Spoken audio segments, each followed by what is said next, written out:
দেখা দে মা, দেখা দে, দেখা দে, দেখা দে। আজ তোকে উত্তর দিতে হবে না মা, তোকে উত্তর দিতেই হবে।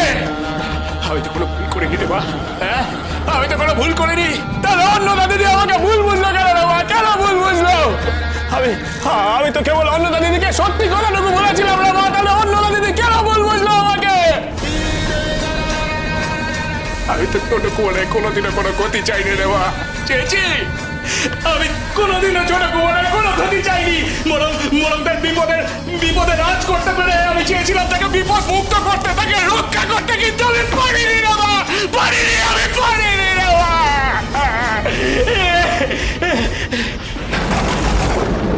সাধনা, সাধনা, কিসের সাধনা রে মা, কিসের সাধনা? এই অন্যরা দিদির জীবন যে ছাড়খাড় হয়ে যাচ্ছে, তার সংসারটা যে ছাড়খাড় হয়ে যাচ্ছে, আমি কি তা বাঁচাতে পেরেছি না মা? মানব কল্যাণের ব্রত নিয়ে সারাটা জীবন ধরে আমি এত কাজ করে গেলাম, তাও আমার অন্যদা দিদি স্মৃতির সিঁদুরটুকু আমি রক্ষা করতে পারলাম না মা। তাহলে কিসের সাধনা, কিসের সাধক আমি? এত কঠিন সাধনার পথ অতিক্রম করে আমি যদি নিজের কাউকে নিয়তির হাত থেকে বাঁচাতে না পারি, তাহলে কিসের সাধনা, কিসের সাধক আমি? উত্তর দেবা, উত্তর দেবা, উত্তর দেবা, উত্তর দেবা, উত্তর দেবা, উত্তর দেবা, উত্তর দেবা।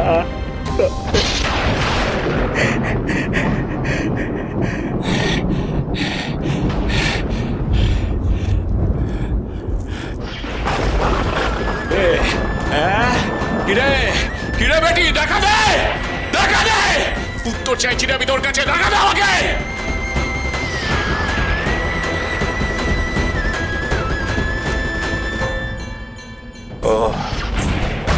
দেখা দিবি নে, তবে তবে কি তুইও আজ আমায় ত্যাগ করলি রে মা? কেন রে মা, কি ভুল করেছি আমি, কি দোষ করেছি আমি? আমাকে তুই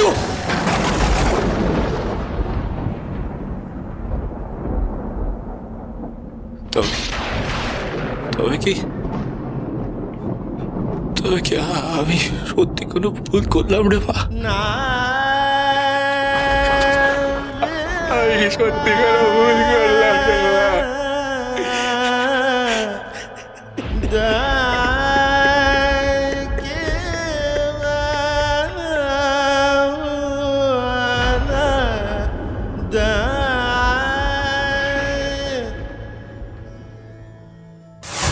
বণিক মশাই, আমি শুনলাম বামদেব ঠাকুরের জন্য আপনি নাকি খুবই বিপর্যস্ত। তা যদি বলেন আমি অস্বীকার করব না। সোনার খনি ছিল আমার, বামদেবের কারণে সব হারিয়ে আমি এখন প্রায় ফকির। এই তো সেদিন সর্বসমক্ষে বামদেব আমাকে বরাহ বলে কটাক্ষ করল।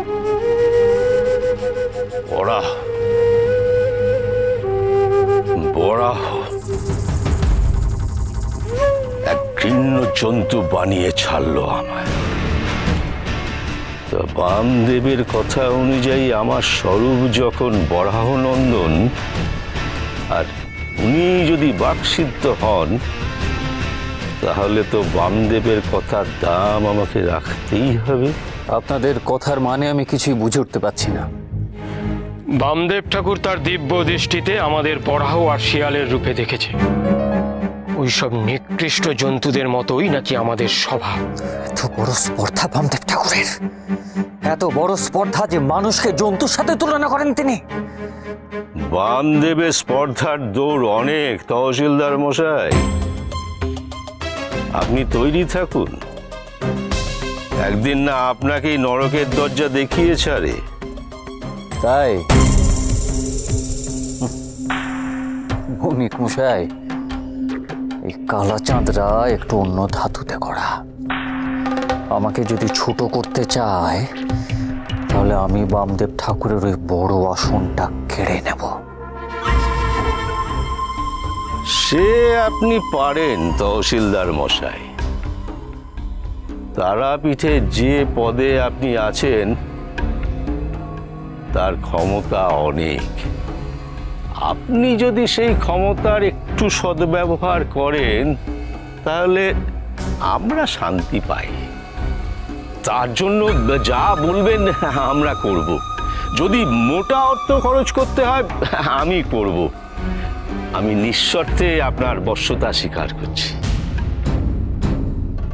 আপনার কথার ইঙ্গিত আমি বুঝতে পেরেছি বণিক মশাই। বর্তমানে বামদেব ঠাকুরের যা অবস্থা, উনি নিজের পায়ে নিজেই কুড়ুল মেরেছেন।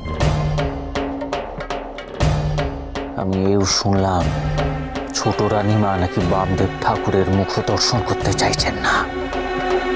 তারাপীঠের কুল বেদজ্ঞ মুখ্যদানন্দ চিরদিনের মতোই তারাপীঠ ছেড়ে চলে গিয়েছেন। ক্ষেত্র প্রস্তুত। এই সময় এমন কেউ নেই যে বামদেব ঠাকুরের পাশে দাঁড়িয়ে তাকে রক্ষা করেন। এই অবস্থায় আমার একজন কৌলের প্রয়োজন, যে আমার কথা মতো কাজ করবে, যে এই তারাপীঠ থেকে ওই বামদেব ঠাকুরকে তাড়িয়ে ছাড়বে। আর একবার যদি বামদেব ঠাকুর এই তারাপীঠ থেকে বিতাড়িত হন, তারপর বড় কুমারকে বাগে আনা আমার পক্ষে এমন কিছু কঠিন কাজ নয়। তারপর আমি সব এই তারাপীঠের রাজা হয়ে উঠবে এই কালাচাঁদ রায়। কিন্তু এমন কৌল আমি পাবো কোথায়, সেটাই হচ্ছে মোক্ষম প্রশ্ন। সে ব্যাপারে আমি আপনাকে সাহায্য করতে পারি। আপনার স্বার্থ? আপনি কি? না না না না, তারাপীঠের রাজা হওয়ার ইচ্ছে আমার নেই। সে ব্যাপারে আপনি নিশ্চিন্ত থাকতে পারেন। ওই বামদেবের জন্য আমাকে সব হারিয়ে কারাবাসে থাকতে হয়েছিল। তার ফল বামদেবকে পেতেই হবে। তারাপীঠের ভৈরব বামদেবকে খিচোর মতো তারাপীঠ থেকে তাড়ানোই আমার একমাত্র স্বার্থ।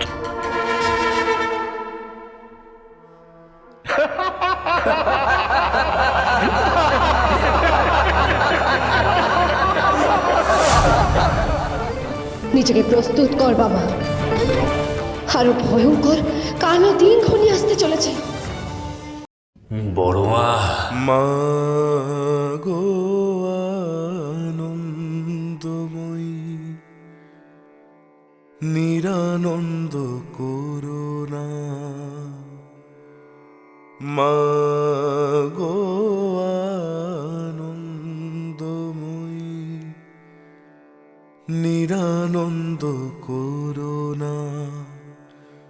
তোমারও দুটি চরণ বিনে আমার মন, দুটি চরণ বিনে আমার মন, অন্য কিছু আর জানে না। উত্তর দেওয়া, উত্তর দেওয়া, উত্তর দেওয়া, উত্তর দে আমায়, উত্তর দেওয়া। মা গো আনন্দময়ী, নিরানন্দ করুণা। তোমারও দুটি চরণ বিনে আমার মন, দুটি চরণ তুইও আমাকে ত্যাগ করলি রে মা। আমার মন, অন্য কিছু আর জানে না। মা গো আনন্দময়ী, নিরানন্দ করুণা।